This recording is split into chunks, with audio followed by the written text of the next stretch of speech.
better at this. Yeah, I'm gonna try to hop in. I'm trying to incorporate watch the videos on the channel as well, but having a little bit of difficulty. So I'll figure that out.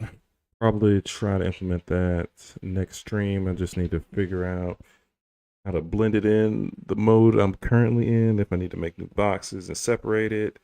If I need to just keep it full screen like this and then just post it on the screen as well. But I'll figure it out. But let's go ahead and get to the read. This one starts off, says possible new information regarding Tika Lewis, a 2-year-old who vanished from bowling alley in Tacoma, Washington in 1999. The original poster, this is a disappearance case. They put, while reading the Charlie Project blog, I was made aware of new information surrounding the Tika Lewis abduction, which raises all new concerns about her kidnapping and circumstances surrounding it. If you're unfamiliar with the case, a basic summary from the Charlie Project describes as such. Tika and nearly a dozen of her family spent the evening of January 23rd, 1999 at New Frontier Lanes Bowling Alley on Center Street in Tacoma, Washington. Tika was last seen playing a race car video game in the arcade section of the alley between 10 and 10:15 p.m. Oh, wow. She was a few feet away from her family members and approximately 6 feet from the building's exit. Tika's mother, Teresa English, said that she turned away for a moment and the child vanished. She has never been seen again. An extensive search of the area produced few clues as to her whereabouts. That's sad. A witness at the bowling alley told authorities that an unidentified maroon Pontiac Grand Am sped out of the parking lot during the night Tika disappeared. The vehicle may have had 4 doors and was possibly a late 1980s or early 1990s model with dark tinted windows and a large spoiler. Another witness stated that an unidentified Caucasian man may have followed a child to one of the alley's exits during the night. The individual is described as being in his 30s with shoulder-length brown hair, facial pockmarks, a mustache, a large nose. Investigators do not know if the vehicle or unidentified man are connected to Tika's case.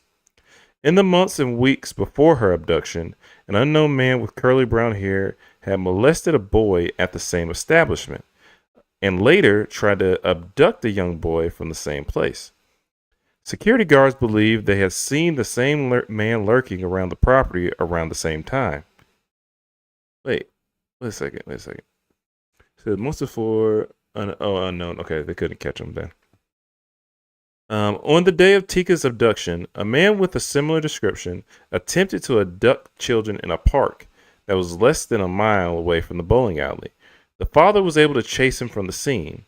The offender escaped in a blue 1995 Pontiac Grand Am. Oh, God. What was the Pontiac Grand Am they saw earlier? They said maroon. This one says blue. Okay. In the ensuing years, the focus has been on this unknown male as being the primary suspect in the abduction of Tika. Recently, though, new information has come up that might point to an alternative suspect. I don't know what to make of this story, but it seems worth sharing and discussing. According to an NBC Dateline article, which included an interview with Tika's mother, Teresa, she says, backup came. I had my boyfriend at the time sit with my daughter. My baby Tamika, she was 10 months old at the time. She was in her car seat asleep, Teresa said. I went outside and I was yelling for Tika and I was talking to the officer. That's when Teresa says something strange happened. I'm outside with the police and my sister-in-law ran to me and said, Teresa, that woman has your baby. But it wasn't Tika she was talking about. According to Teresa, earlier in the night, a woman who was with a group of men was sitting next to them in the bowling alley asking to hold babies. My brother let her hold his son, but they were right there watching her, and then she gave him back, she said. She wanted him again. My brother said no because he thought it was odd. It was the same woman who reportedly had Teresa's youngest, Tamika. I was like, what? My sister-in-law said she has her in her car, Teresa recalled. Wait, what? What are they doing? Teresa told Dateline. Teresa told Dateline she ran up on the woman's car and saw Tamika buckled into the seat. The woman was ready to drive off. I said, "You got my daughter." And Teresa said, she said, "This ain't your baby." Oh, wow. This was in 99? Oh, wow. Okay. Teresa told Dateline she doesn't know how the woman got her baby, but she called over the police officer who arrested the woman and gave Tamika back to her. Wait, but your boyfriend had the baby originally, right? Hold on. Let me go back real quick. I'm just reading according to this story. Because she said, not even talking about Tika at this time, we're talking about Tamika. Backup came, I had my boyfriend at the time sit with my daughter, my baby Tamika. She was 10 months old at the time. What was the boyfriend doing? I'm confused. I am so confused about that. So the brother see, and I guess, yeah, this is weird. Let me keep reading and finish this. If this information is accurate, then there is an alternative theory to Tika's abduction, completely different from the original, which involves a woman snatching a child for herself. Do you think this new information is credible or relevant? Could this woman be responsible for Tika's abduction, or is this merely a red herring? My only thing would be, only thing about that is, I doubt you would ever go to that same bowling alley if one of the daughters was captured. So unless we're saying two daughters were about to be captured in the same night, maybe she has a connection to somebody, and that's just and this is just a thing that they do. But I don't think it was a coincidence, especially if one daughter's gone and the other one you're about to lose both of your kids. But I would have to look into the boyfriend too because I don't understand why he just let go of my baby and just gave it to this random, because she's a random woman at this point in time. I don't understand that.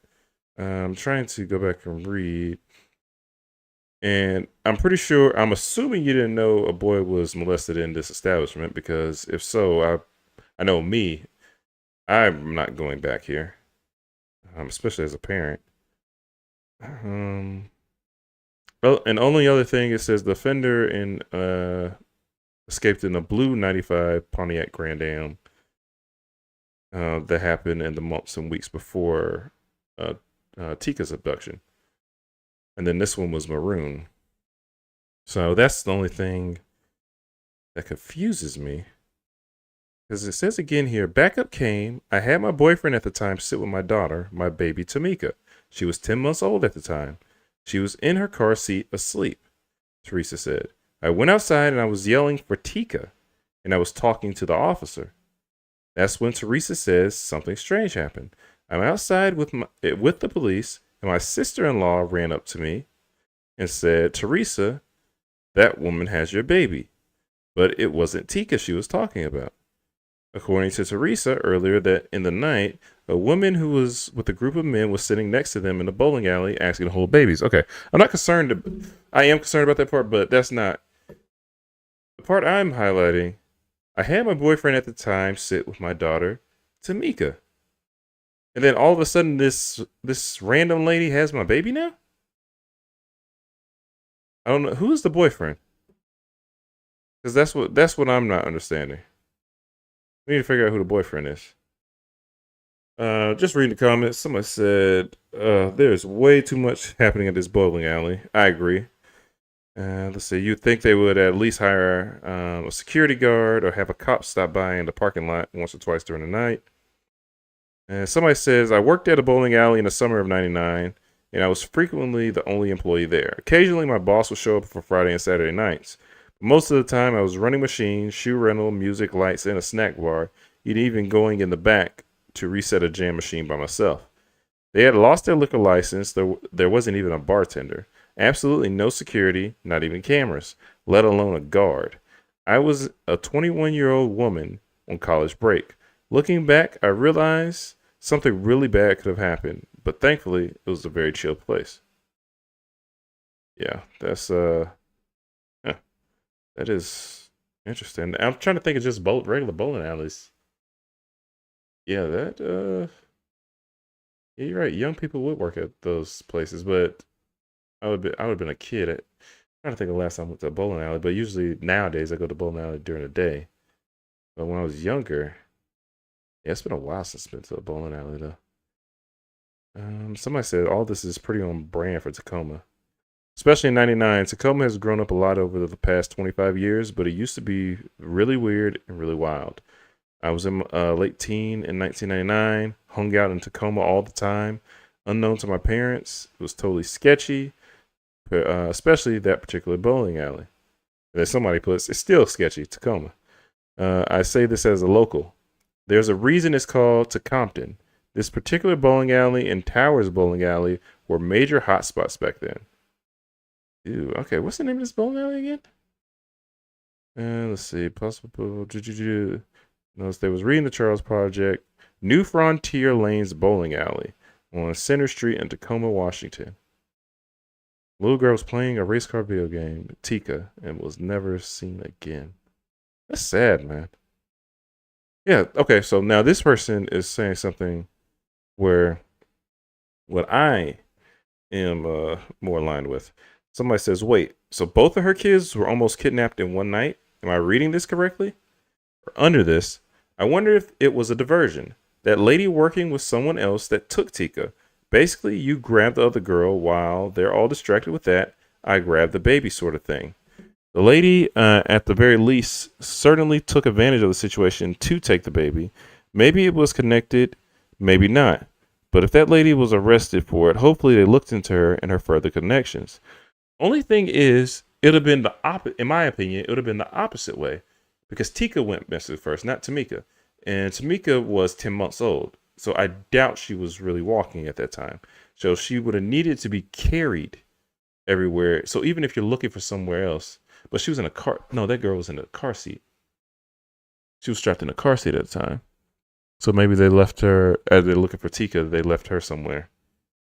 But still, if I lose one kid, basic instincts, I'm making sure I don't lose any other kids I have.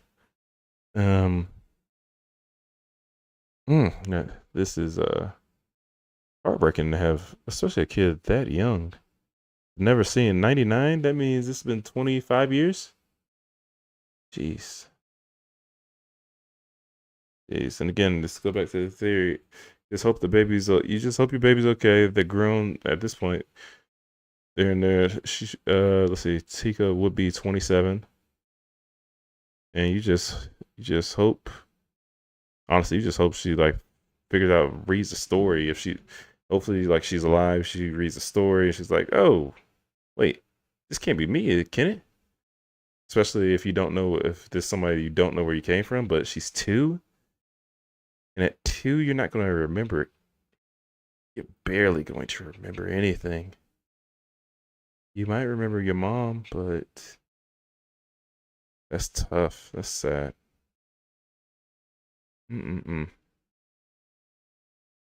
That's sad. Oh, somebody else has a little bit more information before I move on to the next story. There's more in the one article that I find pretty compelling. This lady had called and said that her son had made some weird that her son had made some weird statements about her wanting to leave town and asking would she leave with him. Dare told Dateline the woman asked officers to perform a welfare check on her son, who was in his 40s and at his residence. He had some interesting history that was sexual in nature. Dare pulled up a picture of him. She had matched the description of someone at the bowling alley that night. I think a mother and son had seen an individual walking through the bowling alley holding a little girl's hand. The individual they had seen had been a white male with longish hair and very pockmarked face, Dare said. He kind of matched the description. Sergeant Dare says she tracked the man down who lived near the bowling alley at the time of Tika's disappearance. He could not provide us with anything that helped or harmed his case. He said he did have a Pontiac, but it wasn't the same Pontiac that was seen. A month after their initial contact with the man, Sergeant Dare says, they weren't back to speak with him again, but this time he was deceased. He did get his DNA just in case. Sounds like a very viable suspect. The only thing is the car, unless the car thing was wrong. Yeah, okay, let's keep reading. The unknown pock-marketed white male has always seemed like the most viable suspect to me. Other witnesses reported seeing a male matching that description at the bowling alley that night, and at earlier dates, again trying to lure or assault young children. I think conclusively identifying him and finding evidence to connect him to the case is key to solving this mystery. That aside, I still find this new information bizarre and I wish it would be further investigated or clarified by the law enforcement because it throws an odd monkey wrench into the known facts of the case. Somebody mentions the article mentions them finding a lady who had her other daughter that night deteriorating mentally to where she could not provide anything currently. Another strange dead end case. It feels like one of those cases that just needs one solid piece of evidence or strong forensic lead in order to at least justify or classify it as a homicide or get some form of justice. Hmm. Yeah, because that's the thing. And then people mention the Pontiac, but it's not the same Pontiac though. That's the only problem about that. Yeah, that's I don't know. I feel like there's a little bit more involved. I I would need to ask that boyfriend some questions as well because I don't understand unless they all went searching.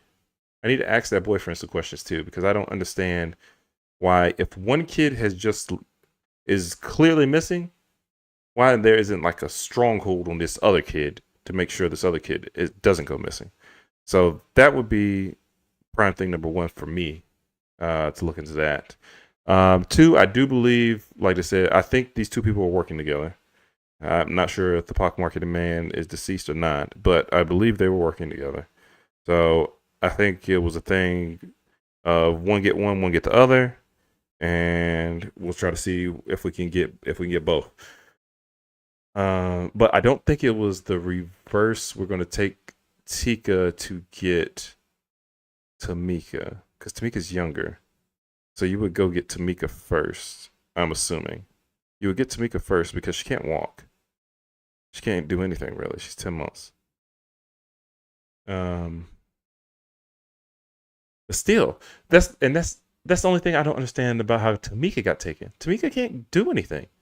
So literally, if she's in her car seat, you have to take her everywhere, unless it was just you were such just a panic,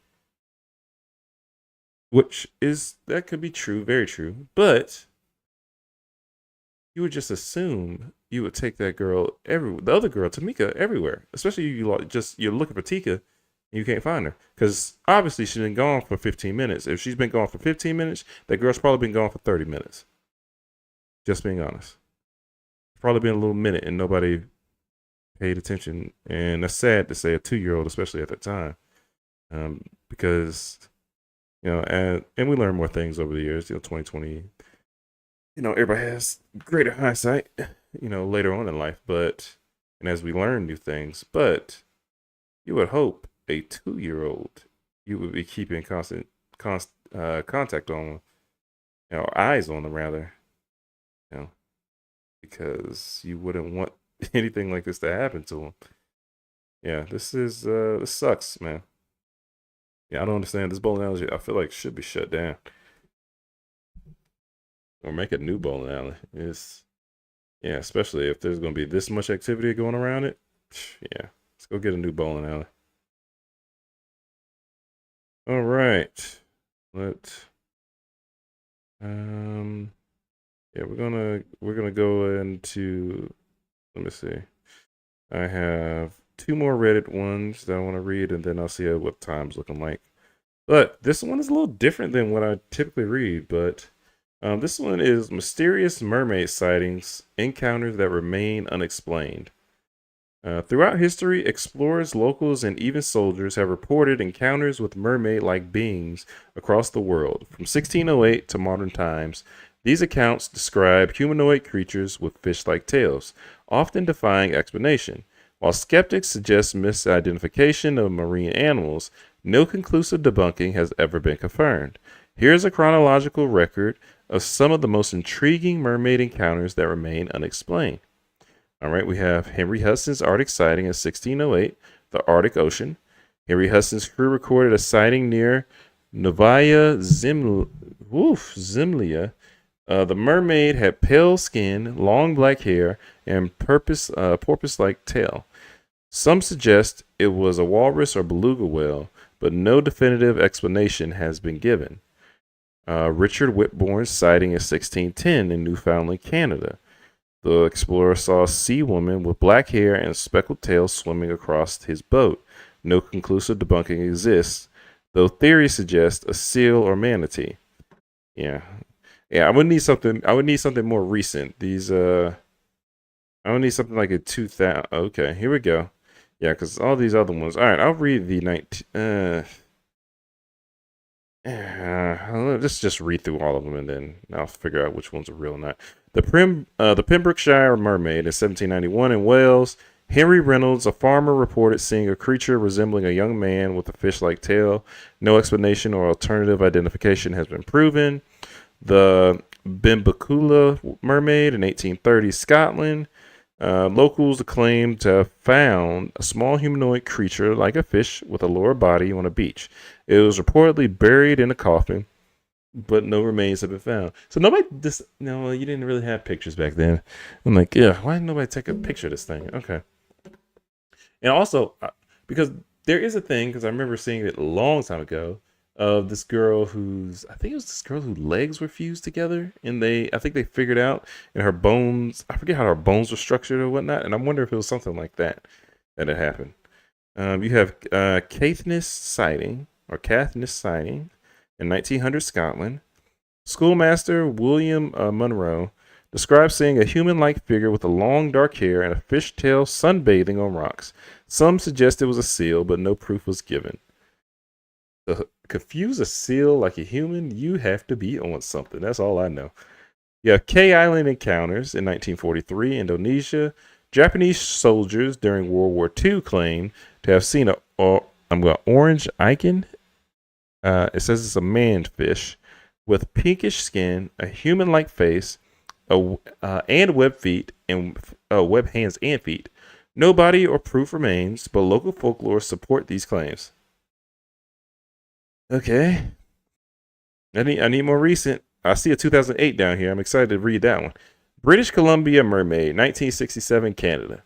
Tourists on a ferry near Main Island reported seeing a blonde-haired mermaid eating a salmon. I don't know if they're supposed to do that. A supposed photograph exists, but has never been made to the public. Well, right now, I'm not going to lie to you. I'm going over right now, so I'm waiting until I get to 2008. I know I'm going to butcher this, but people from Hawaii, forgive me. Kailua Kona Mermaid in 1998, Hawaii. 10 scuba divers claimed to see a woman swimming with dolphins. Upon leaping out of the water, she revealed a fish-like lower body. No evidence has been provided to debunk the sighting. We got all these aerials out here, but we can't find one. All right. All right, here goes 2008.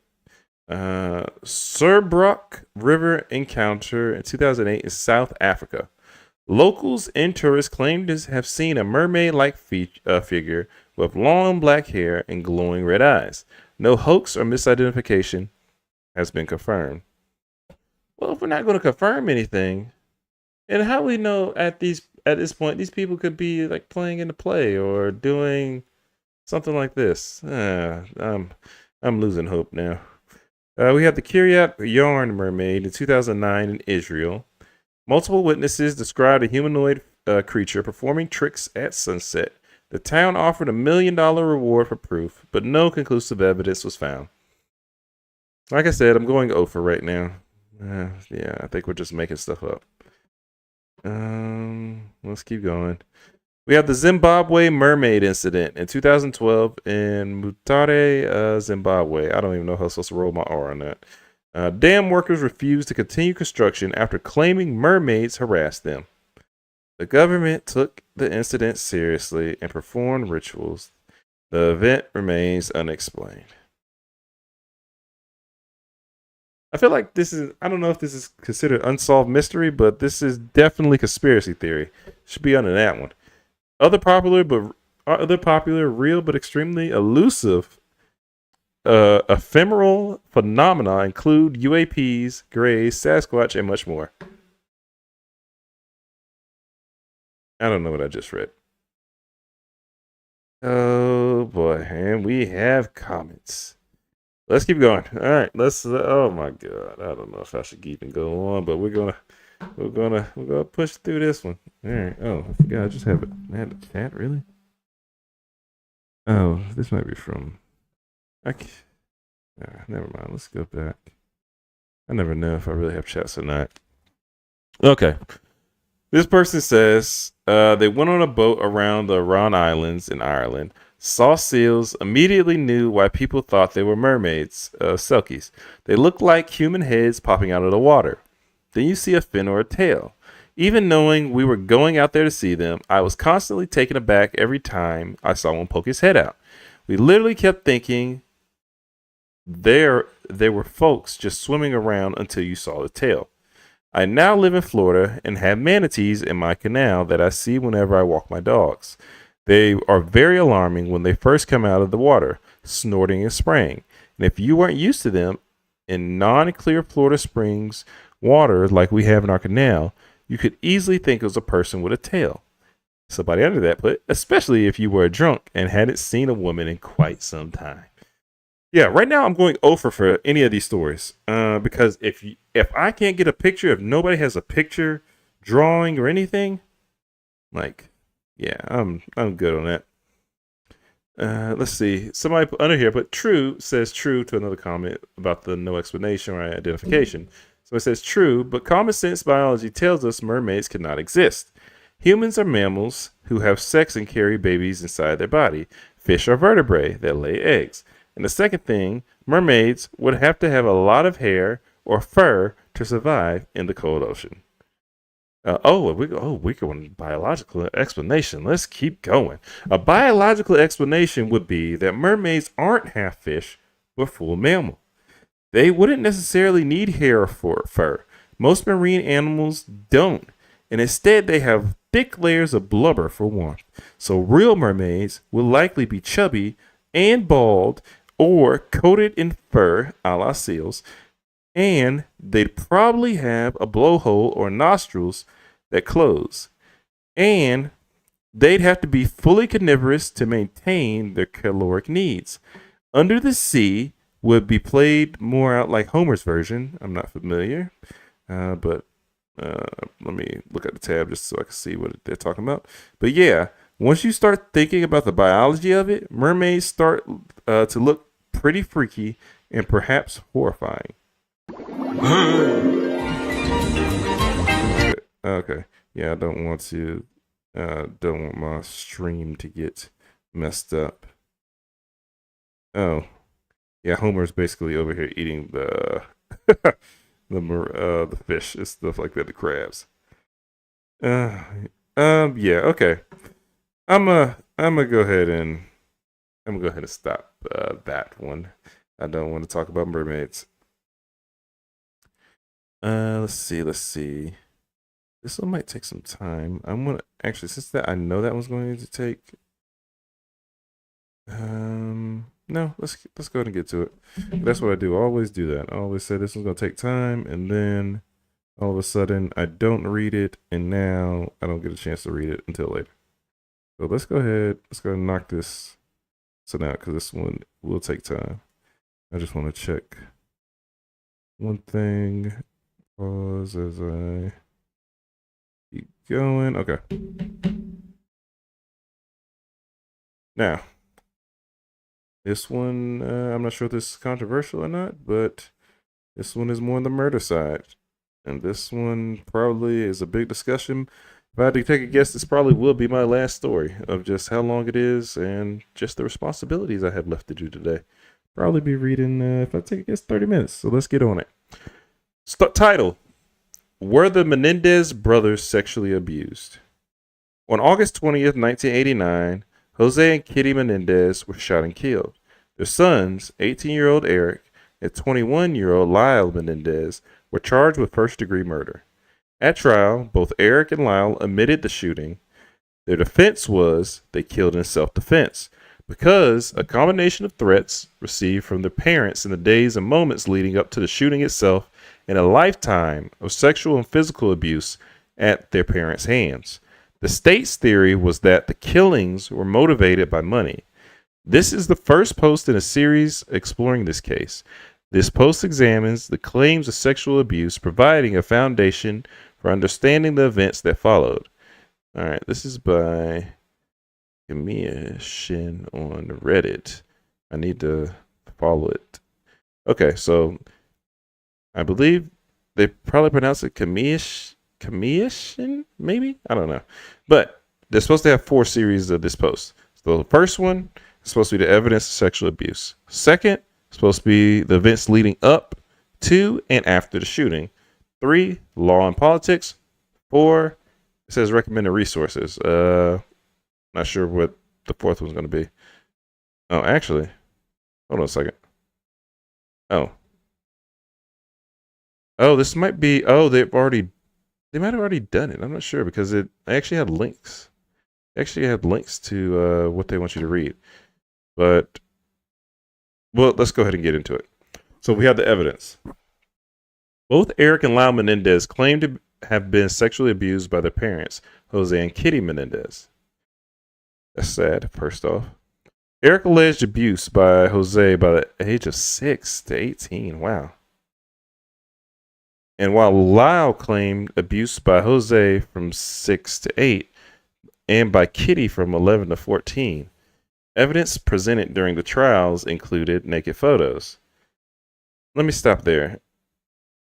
If this is true, and I'm not sure if it's true or not, then I could understand.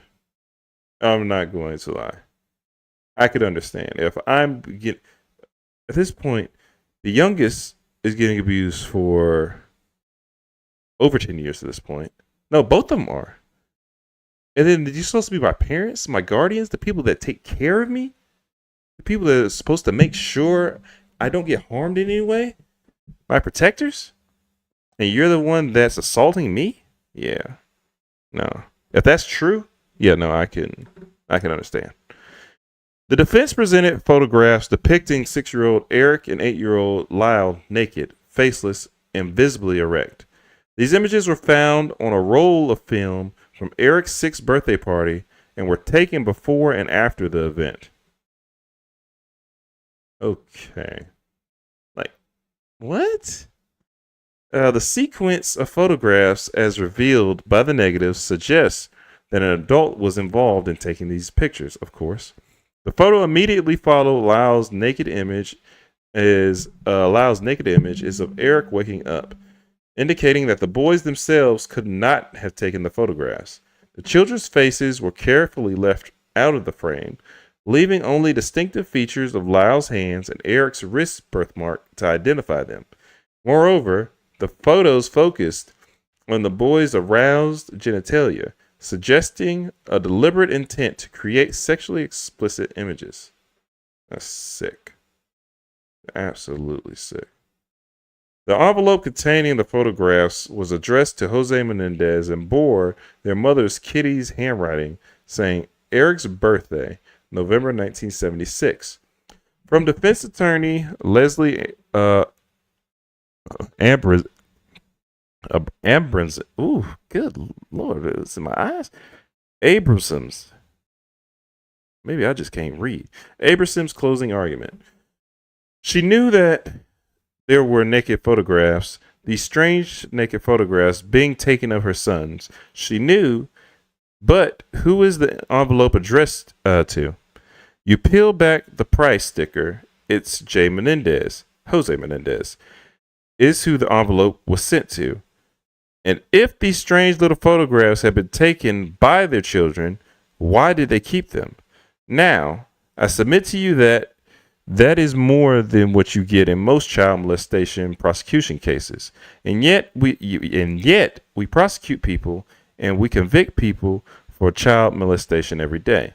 So take a look very carefully, if you will, at all of these photographs, at sequence of the photographs, at the involvement of both parents in the production and retaining of these photographs before you decide that the allegation of molestation here is easily made and unbelievable.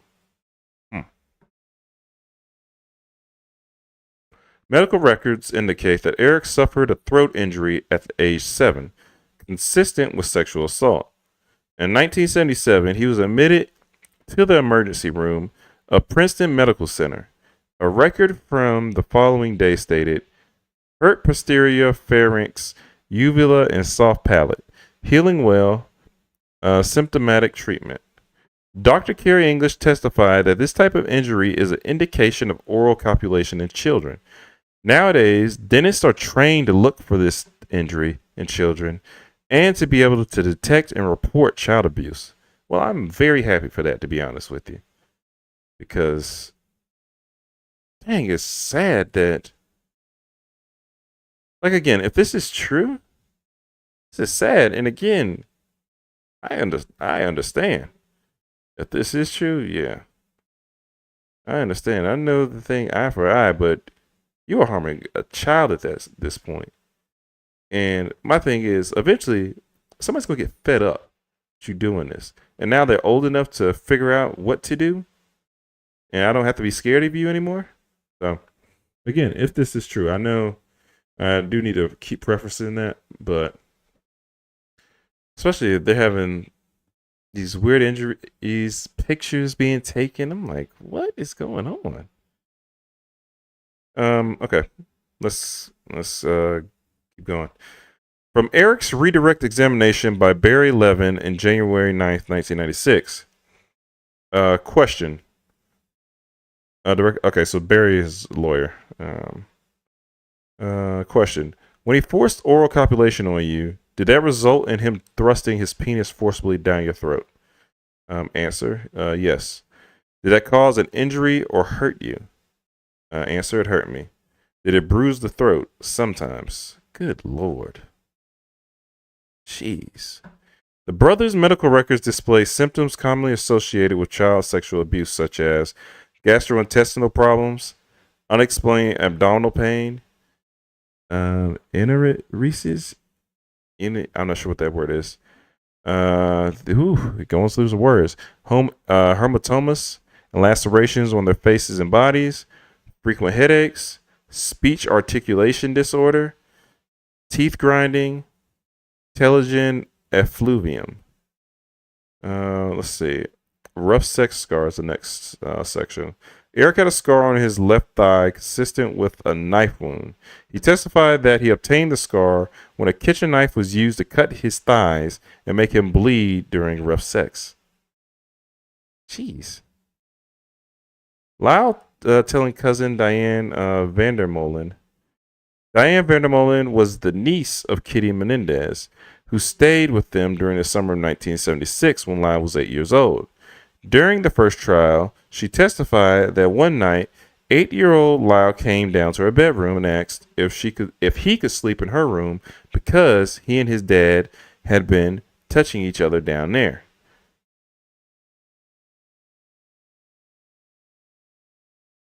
I know I'm just pausing right now, but like nobody thought to. Maybe I need to go more into the Menendez case after this. That actually needs to be my next story. Get that. Yeah, I might have to scratch everything else because I need to learn more about the story. One night, I was in my room changing the sheets in my bed, and Lyle came in. He became very serious about asking me if he could sleep in the other bed next to mine, and saying that he was afraid to sleep in his own bed because his father and him had been touching each other down there, indicating it was his genital area.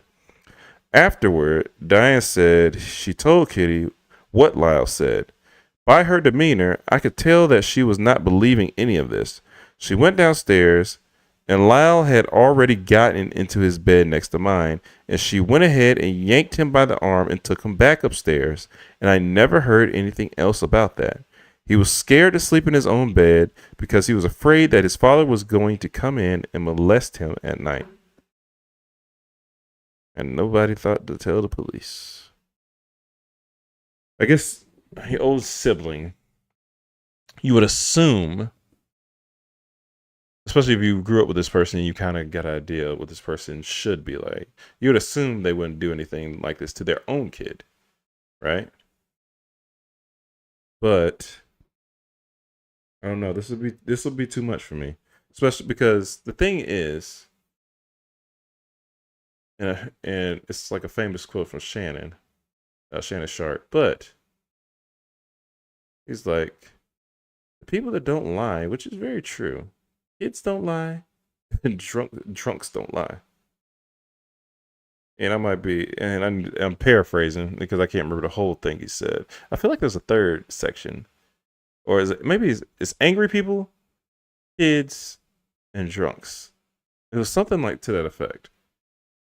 Yeah, usually kids not. Usually, if something's happening, a kid's going to tell you the truth of what's happening and what's going on. And that's just in their nature. They just tell business just because they get to talking and they tell everything. You could tell exactly what's going on in somebody else. Just talk to the kids. But yeah, this will be tough for me to.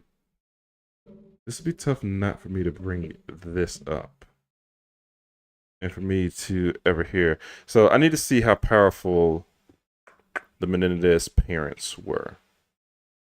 That's what I need to see. Eric telling, now they're telling too many people. Eric telling cousin Andy Kano.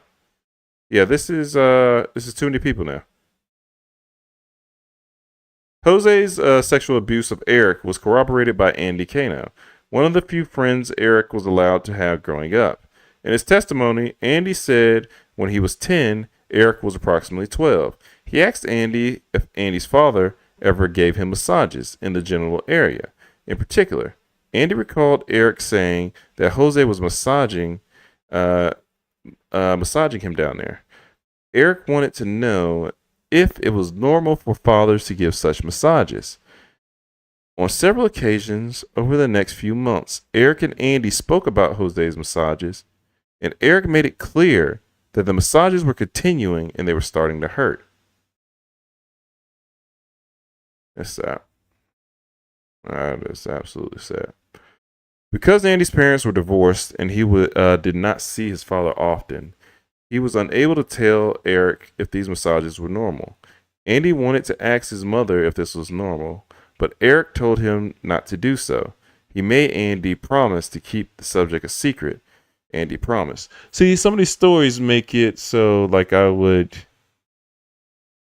tell my kids, like, you can promise a secret to somebody else, but make sure you tell me everything. Yeah, it says the prosecutor's position was simple. Andy was a liar. Okay. Oh, wait a minute. Hold on a second. It says when Lyle and Eric were arrested, Andy was just 15 years old. He tragically passed away in 2003 at the age of 29 from a sleeping pill overdose.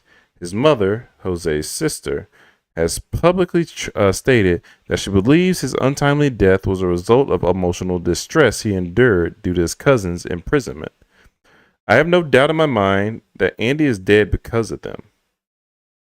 Eric's letter to Andy Kano.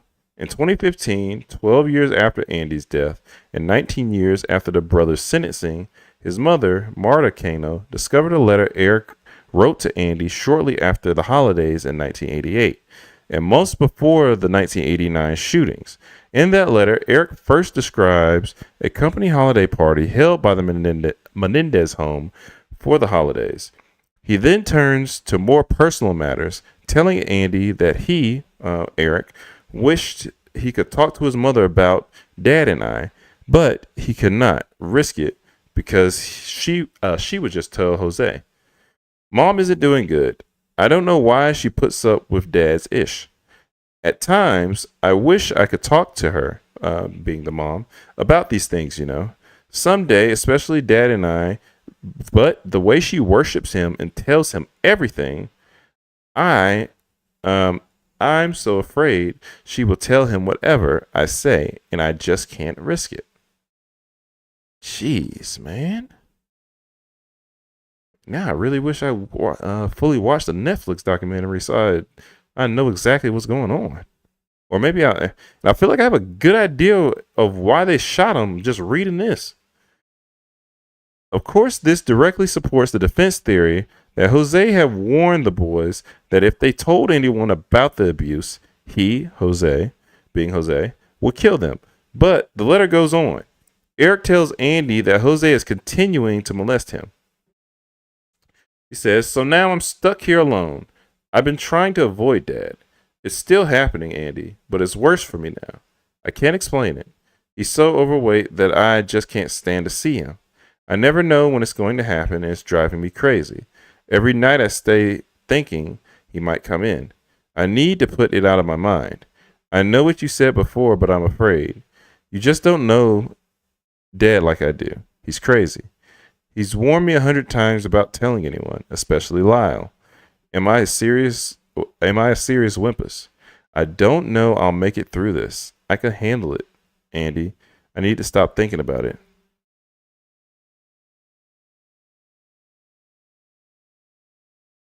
If this is true, there's like a special place in hell like these people deserve. If this is true, because this is absolutely sick. Dude can't even be a kid. And I'm like, and the reason I say I need to watch the documentary because I need to see the counter arguments.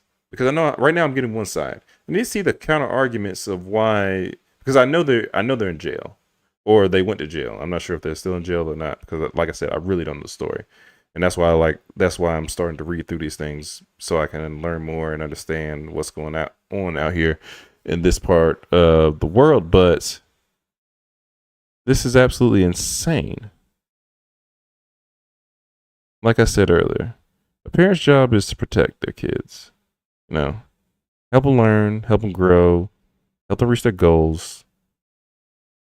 You know, provide guidance in life. You know, and for this to happen, and for your kid to be scared to tell you, and of course, there's things kids are going to be scared, especially as they grow up, but not something like this. Like they might be scared to tell you that they want to get a tattoo because you tell them not to. Um, Scared to tell them about if they like women, like men, or stuff like that. But not because of they're getting abused and they can't tell nobody else. That is something totally different. So that's why I keep saying I need to watch the Netflix. I need to watch something so I can understand the other side. Because I don't understand right now off of this. Just reading this, I don't understand why they're in jail. So I need to understand the other side. So next section says no one was allowed down the hall. Numerous other family members recalled a strict family rule. When Jose was in the bedroom with either him or Lyle, no one was permitted to walk down the hallway toward the bedroom doors. Kitty Menendez's nephew, Brian Allen Anderson, and Kitty Menendez's nieces, Diane Vandermolen and Kathy Simonton, testified about this chilling rule which was enforced by Kitty. The rule was so strict that Kathy Simonton recalled that guests could not even go upstairs to use the bathroom if Jose was in the bedroom with one of the boys. Like, what are we doing? I don't understand. There's too many people, there's too much evidence against the supposed, I don't even know if I should call them parents.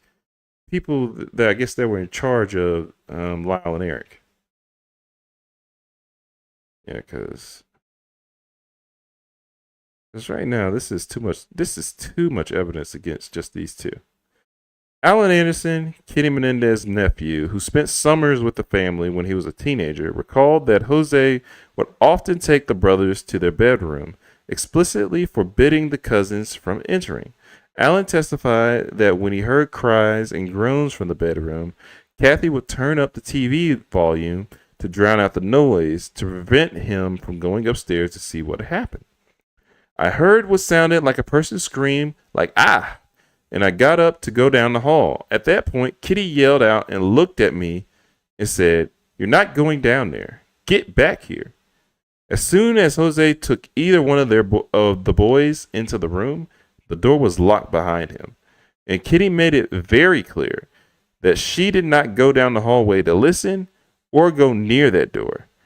If I would have ignored my aunt, if I would have ignored Kitty and just went up to that door and knocked, if I would have, what? If I would have ignored Kitty and just went up to that door and knocked. Oh, okay. I see what they're saying now. Allen also stated that he frequently witnessed Jose beating Eric and Lyle with belts and leaving visible bruises. These beatings, according to Allen, occurred more than once a week. Kitty Menendez therapy notes. 6 weeks before her death, Kitty Menendez told her therapist that she was hiding sick and embarrassing secrets regarding her family. I guess how does that work? If one of your clients dies as a therapist, are you allowed to reveal things after death? I'm not sure. That's interesting. Now we have tape recordings of Donovan Goudreau and Glenn Stevens. Donovan Goudreau and Lyle Menendez were once close friends at Princeton University. Their friendship dissolved when Lyle discovered Goudreau's deception. He falsely claimed to be a Princeton student to live in Lyle's apartment and manipulate him financially. When called to testify as a prosecution witness, Goudreau initially denied any knowledge of the sexual abuse. However, his testimony was contradicted by audio recording of interviews he had given to journalist Robert Rand 3 years before the first trial began. These recordings revealed that Goudreau had, in fact, been aware of the abuse and discussed it with Lyle. All right, what is going on here? I don't understand why these two are in jail. No, see the reason he told me that. He did a lot of things about, his father and stuff like that. He told me a lot about the past stuff. And, it was similar to my own past. I was molested as a child. And I told him that. And I guess that opened the gate. And he told me, and it was like, wow, Lyle and his brother were molested. Okay. I'm a little confused. Several months prior to Robert Rand's interview with Donovan Goudreau, another friend of Lyle Menendez, Glenn Stevens, shared a recorded conversation with Rand. Stevens recounted a conversation he had with Goudreau months earlier. During this conversation, Goudreau revealed that he and Lyle formed a deep bond due to sharing traumatic experience. They had both been sexually abused as children. What is going on? Is this like... Okay, so now, there's assumptions coming into play now. All right, because I'm here in Princeton, so I'm assuming these people were well off and rich. I'm assuming so. I wonder if Jose Menendez was well known or a big deal during that time. 14 years, but I don't understand why with little kids though. I guess that's what I don't understand. Next session, school essay. I will change your verdict. 14-year-old Lyle wrote a school essay titled "I Will Change Your Verdict" about a man who was sentenced to die for killing a child molester to protect a 12-year-old boy. Lyle found out his father was molesting 12-year-old Eric for the first time when he was 14. In the essay, Lyle seems to identify with the condemned man, scolding the readers. A man awaits his turn in the electric chair. You, the average citizens of America out there, out that man there. He too far on the screen. He raped and slaughtered so many children, it makes you sick. He's been up before you before, but there was not enough evidence. But now you could taste his death. You hope it hurts and it's slow. You sit next to people, you feel as you do. They want that man killed, dead, and forgotten. You never even gave him a chance to talk. He wanted to say a few things, but no, not you. You couldn't let this thing talk, as if he had rights or feelings. You only looked at the evidence, smiled, and yelled guilty. Why, my friend? Why? Do you know what drove him to do it? No, you don't even care. He has a wife. She's shy and lovely.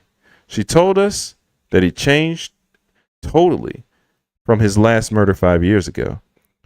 She said, crying over to her sons, 1-3 and 1-11, the so-called child you said was murdered. Yeah, he murdered was 19 years old. He had just sexually molested and knifed his son. Is Nifed maybe? Nifed? Nifed. Somebody tell me how to pronounce that. That child scared his 12-year-old son for life. It should be scarred. Scarred his 12-year-old son for life. You don't know or care if he's changed or not. You only know his past. You don't care the reason or the 19-year-old's death. You only know that man did it. Because he protected his son, you are going to leave his family helpless. His sons will have no father, only confusion and madness. They will cry out, Daddy, and there will be no answer. You are publishing the scene on TV. His sons will see his father die. They will walk down the street, and people will ban them from the social world. They will have no father to seek help and protection from. Only a memory and confusion of their father's death, and who will answer when his 12-year-old son asks why people cheer as his father is strapped to a chair and killed. Why his father is taken away from him only because his father protected him. This man's last words, he said, my son, do not worry. I love you, and I will always be with you, his son replied. Daddy, bring me home something nice to eat if you have time. Goodbye, Daddy.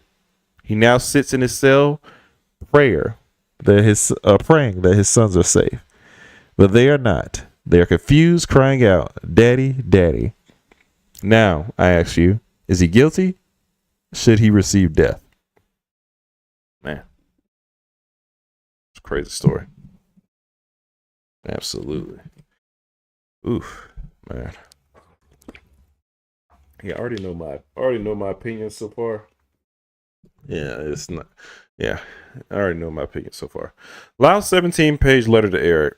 In May 1990, just 2 weeks after their arrest, Lyle wrote a 17-page letter to Eric, which authorities later seized from Eric's cell during a surprise search in the letter.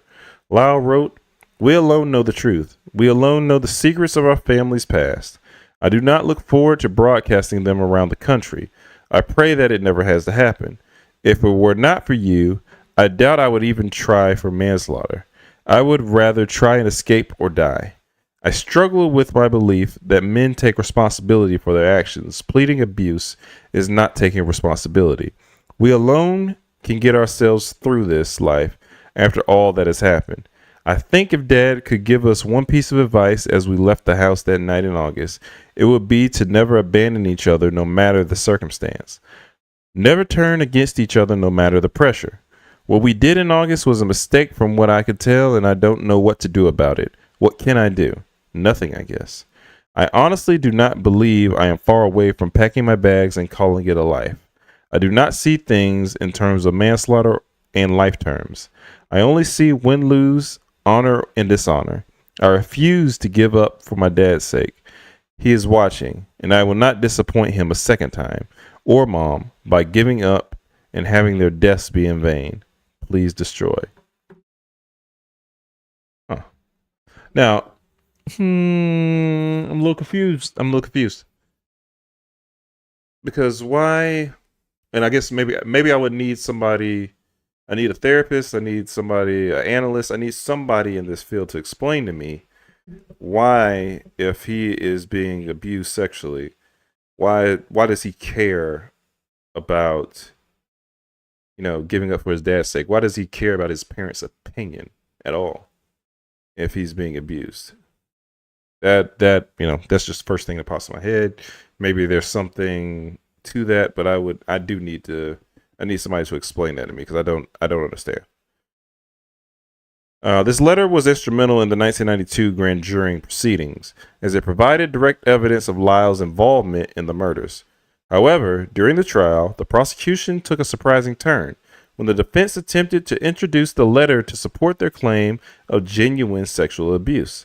The prosecution dismissed it as self-serving letter. This contradictory stance was particularly hypocritical, considering the prosecution had previously relied on the letter to secure indictments. Next chapter, Jose showing child pornography to guests. What? Neighborhood Alicia Hertz testified she attended a dinner at the Menendez home where Jose screened the film Pixote in front of her and his young sons. At the beginning of the scene, a child is raped, and Hertz said Jose found it hysterically funny. Wow. I didn't even think they did that in movies. What in the world? Jose staying in Eric's hotel room. Pat Anderson, Eric and Lyle's aunt, provided testimony about events following a tennis tournament in Kalamazoo, Michigan. In August 1989, she and her husband Brian lived near Kalamazoo and often attended the brothers' matches there. On August 9th, 1989, 11 days before the shooting, Eric lost the match. Following the match, Jose, upset by Eric's loss, dragged Eric off the court, leaving his equipment behind. Kitty retrieved the items, and the group returned to their hotel. Later that evening, Pat Anderson recounted, I had to go to Kitty and Jose's room because it then got to be very late. It was going, I guess, to be dinner, which was originally around 6:30, and it was getting to be around 7:30, 8 o'clock, and I was extremely hungry. You grown woman, go eat. It's been a long day, and I knocked on Kitty's door of their room. Kitty was in the room, but there was no Jose, and she said that he was down in Eric's room.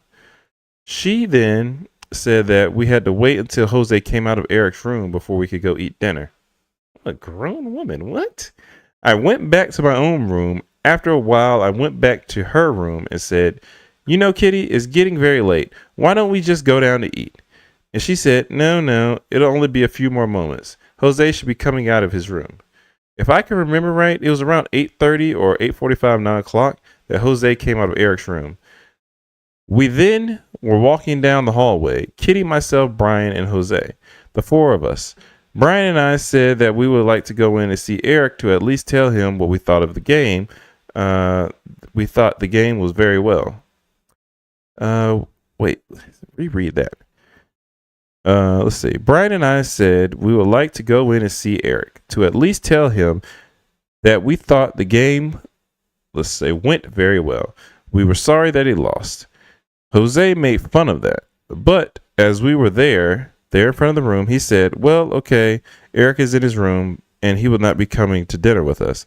So he opened the door. He had the key to Eric's room. And when we opened the door, we looked in and it was very dimly lit. And Eric was in the bed. He looked very sad and you could tell something was wrong with him. He didn't want to speak to us. And I was going to go over and give him a hug, and I was told I shouldn't do that. Eric just didn't want people to hug him. Eric went on the second trial to testify what had happened in that room while Kitty sat 2 doors down, stalling for Jose. He testified that this was one time of multiple since he had turned 18, when Jose would go into his hotel room and punish him for losing by sexually abusing him. Jeez. Yeah. From this, I could see and I know there's always two sides of the story, and right now I'm not seeing much of a second side, but I can see why they killed the parents. I can see. Question. And after you were 18 years old, how often did you have sex with your father? Answer. I know it happened in February when I lost in the Fiesta Bowl in December. Early January, in May. It happened in March after losing. God, Lee.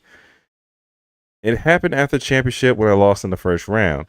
It happened when I was on clay courts in Kentucky. I'm like, I don't want to play tennis. I ain't playing tennis no more. This is what's going to happen to me.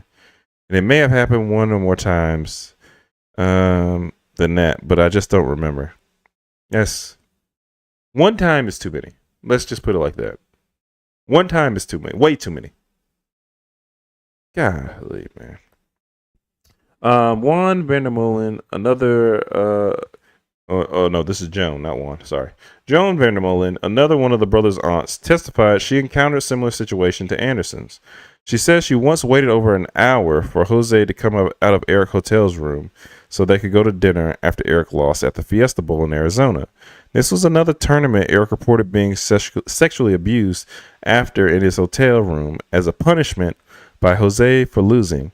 In an interview by NBCLA, Joan mentioned a third incident witnessed by her daughter-in-law in another hotel room. Menudo sexual abuse allegations. Menudo was a Puerto Rican boy band formed in 1977 by producer Edgardo Diaz. A ground rule of Menudo was that each member must leave the group before his 16th birthday. In his photobiography, Greenberg explains how new Menudo members were chosen. You should be cute, stand 5'2", be between 12 and 14. You be a good dancer, good singer, and be ready to take on a serious challenge. 1983, New York-based RCA Records, where Jose Menendez worked as executive vice president, so he was rich. Okay. Signed a multi-million-dollar recording contract with Menudo.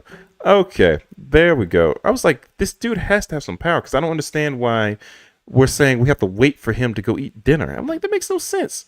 Like, we're grown. And still, I don't care what power you got. I'm going to go eat dinner. Could care less what you're doing. But I guess, jeez, still, that sucks though. Yeah, I'm like, so this must be the reason why nobody told, because obviously this dude had okay, so he's the VP of RCA Records, right? EVP actually. So I think no person should have that much power where if they're abusing somebody, you're not gonna say anything. Really don't care who you are, to be honest with you. In 2018, in the 2018 book, The Menendez Brothers, Robert Rand writes, Jose Menendez took an obsessive personal interest in the group, which was unusual for the head of a record label. He spent weeks on tour with the Menudo in Brazil and Italy. He hired a tutor to teach the group English. Throughout the years, several former members of the Menudo group have gone public with allegations that they were subjected to physical, sexual, and mental abuse while they were in the group.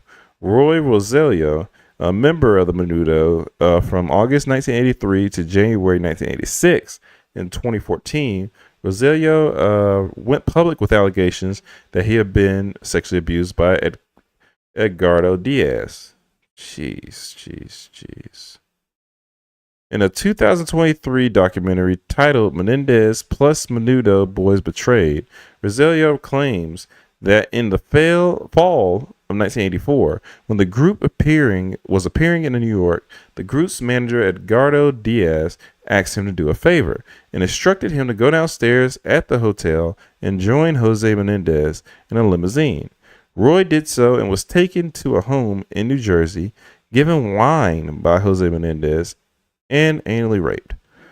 Roy lost consciousness and woke back up home and woke back in his hotel. His bleeding from the anus. He says, that's the man here that raped me.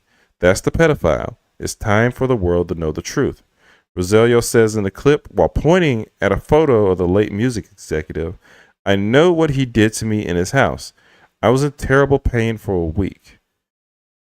Let's see. Madam says Menendez's dad was a sadist. Jose Menendez has been linked to a dark and disturbing underbelly of Hollywood. Multiple sources, including books, documentary, and newspaper articles, have implicated him in a series of sordid affairs and alleged acts of violence. During the first Menendez trial, a prostitute contacted the television show Hard Copy, alleging that Jose Menendez had been a client with a preference for brutality. In order to confirm the accuracy of the woman's story, producers of Hard Copy checked out the woman's madam with the LA police, who confirmed that the madam was legit. Shortly after that, the notorious Hollywood madam Sherry Woods appeared on television shows like Hard Copy and The Geraldo Show to discuss her experiences with high-profile clients, including Jose Menendez. In a 1993 New York Post article, Woods claimed that Menendez was a frequent client who exhibited sadistic tendencies and preferred underage girls. Why? Why is he even married? It's like he got married to have kids to abuse them, and then he's also abusing other people's kids. Jeez. And we're trying to understand why he didn't get shot. I need to figure out what this case is about because I don't understand why this dude. And I don't. Jeez. Okay. Just keep reading. Okay. So Woods. We're going off of Woods' claim. Right now. Woods, who counted the Hillside Strangler among her one-time clients, said that the serial murderer, whose real name is Kenneth Bianchi, was a gentleman compared to Menendez, whom she called a savage.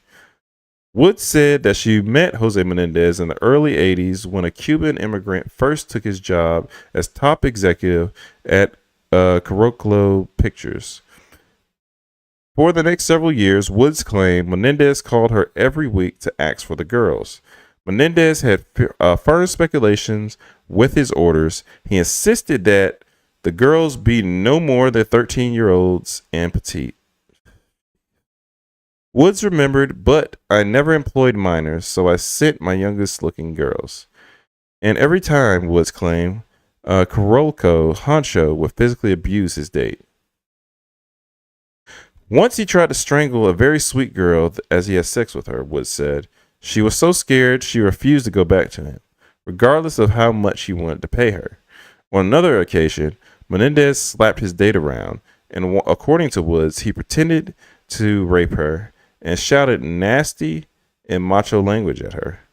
The final deal between Woods and Menendez took place some 6 years before he and his wife Kitty were found murdered at their $4 million Beverly Hills mansion. On this particular date, Menendez severely injured one of Woods' girls with whips and various sex toys. The girl came back with scratches and bruises all over, said Woods. I decided to stop taking his calls.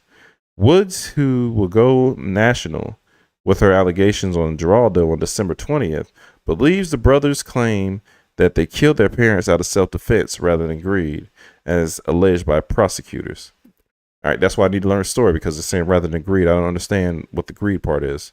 Now, obviously, the daddy's rich, so I'm not sure if there was like a life insurance policy or what.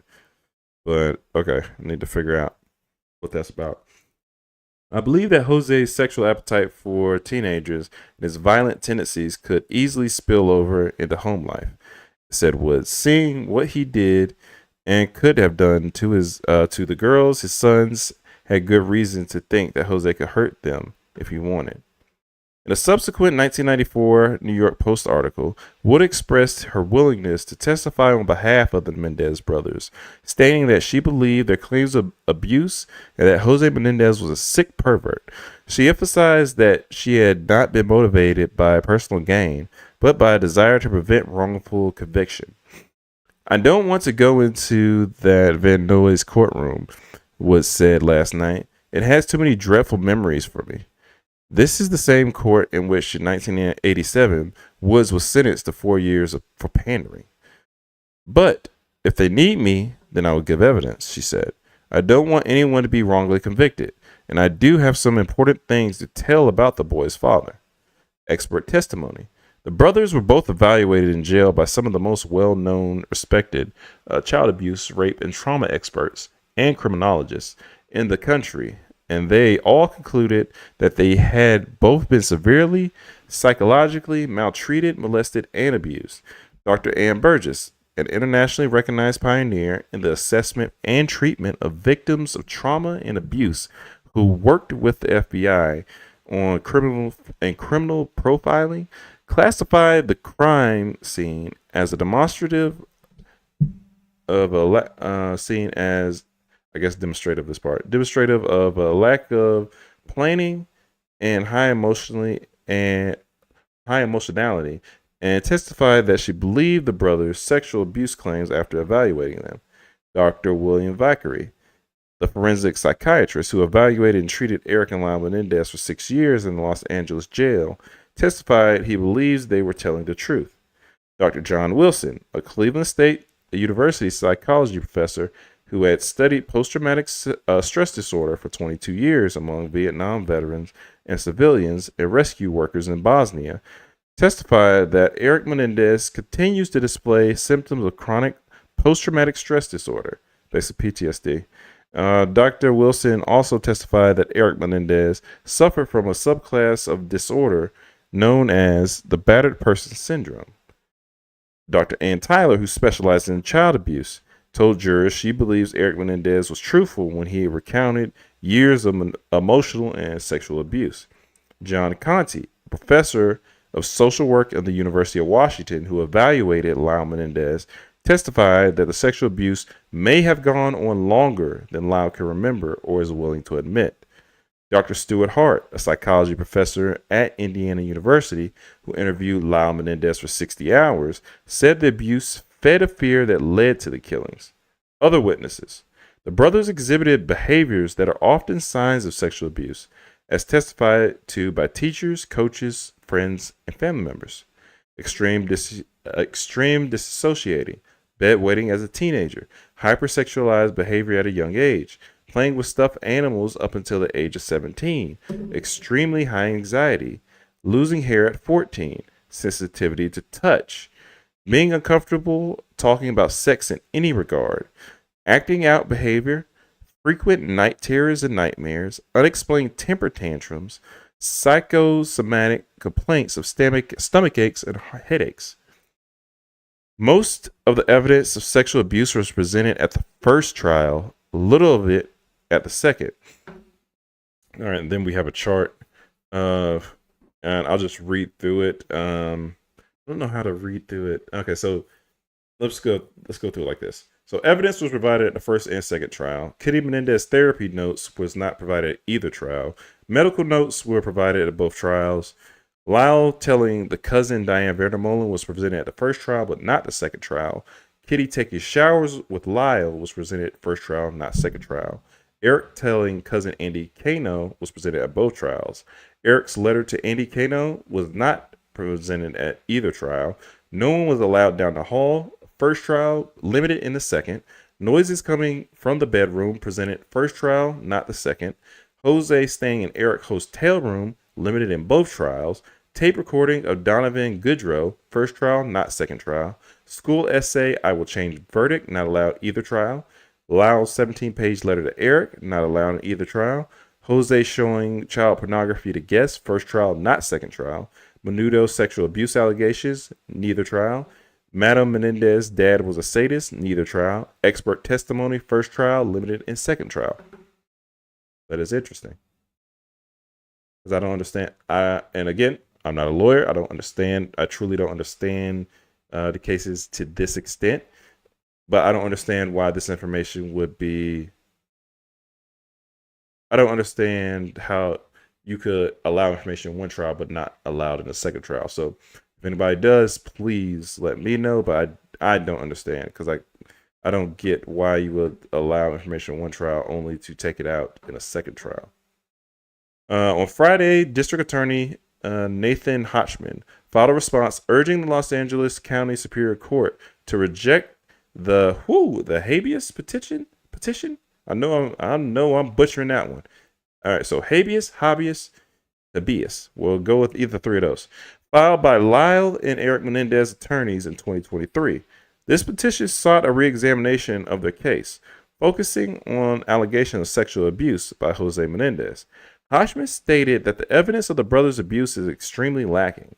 The Menendez family, including Kitty and Jose Menendez sisters, have responded strongly, calling Hotchman's decision abhorrent and accusing him of discrediting the trauma experienced by the brothers. In a statement, the family said, February 21st, 2025, The Justice for Eric and Lyle Coalition, a family-led initiative advocating for the release of Eric and Lyle Menendez, issued the following statement in response to Los Angeles District Attorney Nathan Hotchman's remarks regarding his pending resentencing recommendation in opposition to the brothers' habeas petition. Please, Lord, saying that word right. District Attorney Nathan Hotchman took us right back to 1996 today. He opened the wounds we have spent decades trying to heal. He didn't listen to us. We are profoundly disappointed by his remarks, in which he effectively tore up new evidence and discredited the trauma they experienced to suggest that the years of abuse couldn't have led to the tragedy in 1989. And not only outrageous, but also dangerous, abuse does not exist in a vacuum. It leaves lasting scars, rewires the brain, and traps victims in a cycle of fear and trauma. To say it played no role in Eric and Lyle's action is to ignore decades of psychological research and basic understanding of human rights. For DA Hotchman to claim that new evidence should have been submitted at a trial is absurd. The justice system failed Eric and Lyle then, and it continues to fail them now. The fact remains the jury in their second trial never heard the full truth. Key testimony was kept from them, and now DA Hotchman is attempting to erase his reality, or this reality, once again. He is not dismissing Eric and Lyle's experiences. He is silencing survivors everywhere who know what it's like to be disbelieved, ignored, and re-traumatized by a system designed to protect them. DA Hotchman promised to take politics of prosecutorial decisions, but his actions today say otherwise. If he is truly committed to justice, he will follow the law and issue a resentencing recommendation that reflects Eric and Lyle's overwhelming rehabilitation and the undeniable standards set by AB 600. And he will stop trying to bury the truth about their abuse. For over 3 decades, our family has lived with the weight of what Eric and Lyle endured. Abuse that reshaped their lives, fear that defined their childhood, and a justice system that refused to see them as victims. We have fought tirelessly for the truth to be recognized. Our hope now rests with Judge Jessic, that he will examine the evidence in their case without prejudice, carefully adhering to the California law with modern understanding of trauma. Our family has been waiting 35 years for the justice system to acknowledge what we have always known. We are incredibly proud of the men Eric and Lyle have become and have dedicated their lives to helping others, despite believing they would never have a second chance. We will continue to advocate for their release so that we can heal and finally move forward. All we are asking is to right this decades-long injustice. Then at the end, it says, what are your thoughts on this development? Do you think abuse allegations should be given more weight in the case? My first answer is yes, immediately. I truly don't understand, like, not crime of passion, because crime of passion is different, but should it be like crime of trauma or crime of something? Because, and I don't understand, like they said, like this last, was this like a letter? Let me read, because, sometimes you read and then, yeah, and forget.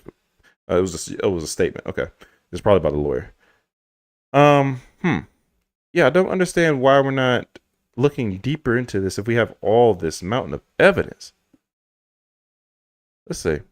I feel all right. Let's go to the comments because I believe I've given a good capture of what I think.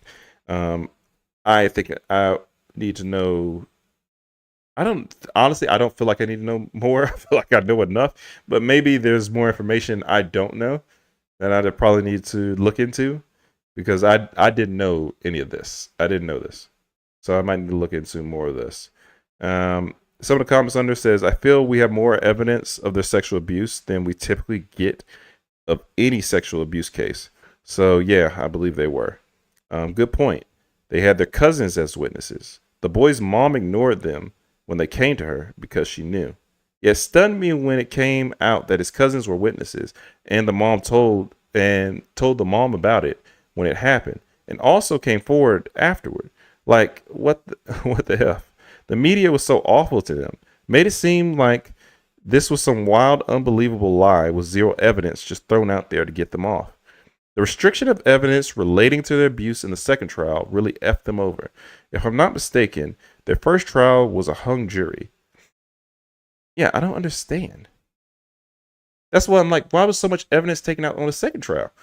Yes, it was a hung jury. Don't remember the split, but if you go back and watch their testimony from the first trial, it is raw and it comes across extremely truthful based on what came out in that documentary. I was now agreeing that the court should have allowed the defense of PTSD, and this is even more than I remember from the doc. Yes, another problem with the second trial was the second degree murder was taken off the table. It was either not guilty or first degree murder. But I don't understand how. I don't understand how, if I'm being abused for all of these years, something like this happens to me, I react, and now I'm the one at fault. And I have this mountain of evidence, I have this mountain of witnesses that support my argument, my case, and I'm still the one deemed at fault. Like, and I get sentenced, and it sounds like they're still in jail because it said 2023, and this is recent. This was written, I think, 4 days ago, so this is very recent. Yeah, this is more than unfortunate because these boys had to endure this most of their life, not understanding what a father is because they only have one depiction of it. And we went through that laundry list of abuse victims or child abuse victims and what they experience, and they seem to meet the criteria of that. Yeah, this is awful. Let's keep reading through some of these comments. Somebody says, I was very young when the first trial happened, so I don't even know it. I didn't even know it had happened or even happened the time the second trial rolled around. So I thought there was only one trial that happened. They really got screwed over with that one. It was so awful, but if this happened in a different decade, the results would have been different. Somebody says my thoughts exactly. And my thoughts are, if that is true, if the results would be different, that means the results should still be different now, and we should re-examine and look into this case. So, jeez. Somebody says, but somebody says, would it? Look at the people who now claim Gypsy Rose Blanchard lied about being abused by her mother. Look at the Depp Heard trial, where people were making novelty sex toys based on a woman's testimony about being raped. Not much has changed. That is interesting. I don't know why I click on stuff. Every time I click on stuff, it takes me somewhere else. Okay. Let's keep going. Somebody puts, Dominic Dunn is a very evocative crime writer, and I empathize with him. And it's not all on him alone, but his pieces didn't help matters. The kindest I can be is that he, much like many others, didn't know better. It was a different time, but the result was what it was. Did I miss something? I might have missed something because it got leaked somewhere and I'm on Reddit clearly, but because I don't know how we got to Dominic Dunn. But people that know more than me, just fill me in, let me know. I do like that y'all do that. Y'all tell me in the comments. You let me know if I'm wrong about stuff. Y'all update me on a few other things. So keep doing that. Let's see. Hell, she helped the monster. Yeah, that's the thing about the mom too. And the thing is, didn't it say earlier that Lyle was getting molested by the mom from 14 to 16 or 12 to 16 rather? So it's not like she was just like, oh, I'm such a helpless woman. She was complicit in the act too. I'm like, I don't understand what we're acting like she didn't have a role in this. And my thing is, she played two roles. So she went on with the acts. She helped the dad, prevented people from actually stopping him. Like, what are we talking about here? And they killed both of them? To me, good riddance, man. You don't need people like that in the world. And especially they're abusing other people too. Yeah, man. I don't get this. Let's see. Somebody said if the first trial hadn't been a mistrial, I don't think they would have been found guilty. The amount of evidence and supporting witnesses was pretty incredible compared to the many abuse cases. Somebody else puts exactly. Multiple family members have come forward. You honestly rarely get anyone speaking up about sexual abuse. Never mind several family members. There were also weird naked pictures of them and throat injuries in one of them when they were a kid. And that's my other thing. There's too much evidence to say they weren't abused. And so you're just going to keep them in jail for, 30 plus years now?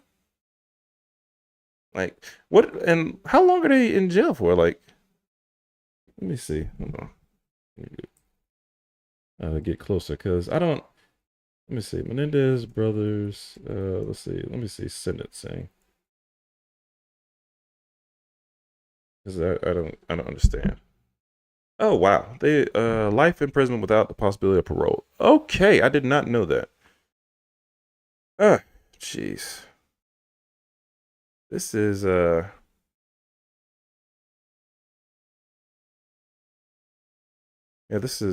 absolutely this is absolutely like sickening. This is sad. This is sad. This is really makes you want to take care of your kids. Man, but the thing is that the parents aren't going to be the one to take care of the kid. And who is? And then as a judge, if I see this mountain of evidence against the parents and then got eyewitnesses, testimonies, letters, all this stuff, I don't understand why we're not admitting these things either.